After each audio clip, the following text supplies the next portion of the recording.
नमस्कार, मी डी.टी. आंबेगावे, मुख्य संपादक सत्य पोलीस टाइम्स। सामान्य जनतेचा आवाज बुलंद करण्यासाठी सत्य पोलीस टाइम्स या चॅनेलला आत्ताच सबस्क्राइब करा।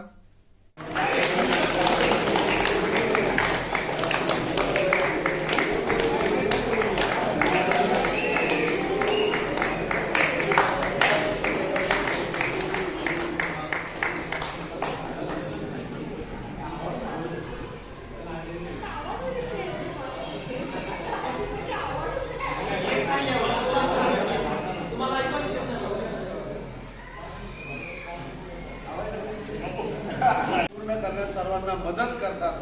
म्हणजे आपण एकमेकांची या ठिकाणी खरोखर एक आदरभाव वाढतो, हाच याचा उद्देश आहे। आज वावेकर सरांचा वाढदिवस, त्यासाठी आपण सर्वांनी केक आणलाय आणि त्यांना आजच्या वाढदिवसाच्या आपण हार्दिक शुभेच्छा देऊन मी त्यांना म्हणतो। सामान्य जनतेचा बुलंद आवाज, सत्य पोलीस टाइम्स।